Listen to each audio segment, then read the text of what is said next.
I am the good shepherd. யோவான் 10:11. நல்ல ஆயன் நானே. இது கிறிஸ்து வழங்கும் வாழ்வு தரும் நற்செய்தி. கிறிஸ்துவே உமக்கு புகழ்.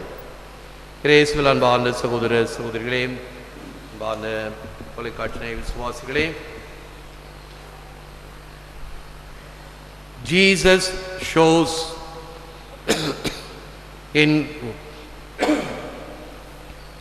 in what manner a shepherd may be proved good, and he teaches that he must be prepared to give up his life fighting in defense of his sheep, which was fulfilled in Christ. Cyril of Alexander, 5th century. ஒரு ஆயர் எவ்வளவு நன்றாக தன் ஆடுகளை பராமரிக்க கூடும் என்பதை இயேசுவே தெளிவாக காட்டுகிறீர். மேலும் தம் மந்தையை காப்பாற்றுவதில் தம் உயிரையும் கொடுக்க தயாராய் இருப்பார் என்பதையும் அவரே கற்பித்திருக்கிறார். The shepherd suits Christ, for just as the shepherd leads his fold to the pasture, Christ feeds his flock with a spiritual food, his own body and blood. St. Thomas Aquinas. இடையர் என்பது இயேசுவுக்கு மிகவும் பொருத்தமானதாகும். இடையர், ஆயன், நல்லாயன் என்கின்ற வகையில். ஏனெனில் இடையர் தம் மந்தையை பசும்புல் வெளிக்கு கொண்டு செல்வது போல கிறிஸ்துவும் தம் மந்தைக்கு தம் சொந்த உடலும் இரத்தமான உணவால் உண்பிக்கின்றார். அதுதான் நற்கருணை. தினம் தினம் திருப்பலியில் இந்த கல்வாரி மலையை நாம் அரங்கேற்றம் செய்கிறோம்.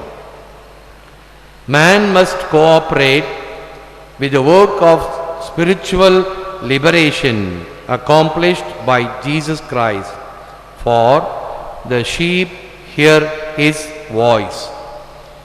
மனிதன் இயேசு கிறிஸ்துவோடு அவரின் ஆன்ம சுதந்திரத்துடன் ஒத்துழைக்க வேண்டும். ஏனெனில் ஆயனின் குரலை ஆடுகள் அறியும்.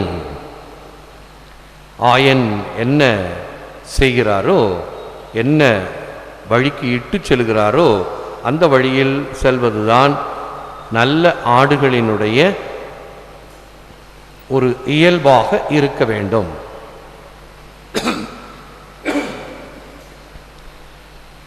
சங்கீதம் 23. The Lord is my shepherd, I shall not want.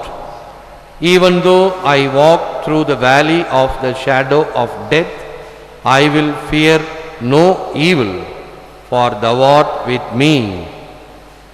ஆண்டவரே என் ஆயர், எனக்கேதும் குறையில்லை. சாவின் இருள் சூழ் பள்ளத்தாக்கில் நான் நடக்க நேர்ந்தாலும் நீர் என்னோடு இருப்பதால் எத்தீங்கிற்கும் அஞ்சிடேன். இந்த வாரம் முழுவதும் நாம் இந்த ஆயனை பற்றிய செய்திகளையும் விளக்கங்களையும் கேட்டு அந்த ஆயன் கூறுகின்ற வார்த்தைகளை செவிமடுத்து ஆழ்மனத்தில் பதித்து 100க்கு 100ஆக பலன் தர அழைக்கப்படுகிறோம்.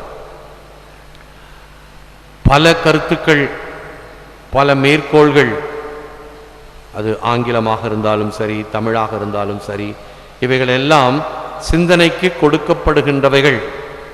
ஆனால் நம் உள்ளத்திலே என் ஆயன் ஆண்டவர் எனக்கென்ன குறைவு என்பதை மனவல்லிய ஜெபமாக, அவர் மந்தையின் ஆடுகள் நாம், அவர் படைப்புகள் நாம், அவர் பிள்ளைகள் நாம் என்று சங்கீதம் 100 இந்த வார்த்தைகளை திருப்பி திருப்பி சொல்வதன் வழியாக ஆயனை நம் உள்ளத்தில் ஏற்றுக்கொள்கிறோம். இதை நாமும் சரி, நம் பிள்ளைகளுக்கும் சரி கற்றுக் கொடுப்போம். இந்த கற்றுக் கொடுத்த மனப்பாடம் செய்த இந்த வாய்ப்பாடு போன்ற ஜெபத்தை தவிர்த்து இவைகளையும் அதிகமாக கற்றுக்கொள்ள வேண்டும் என்பதை உணர்வோம்.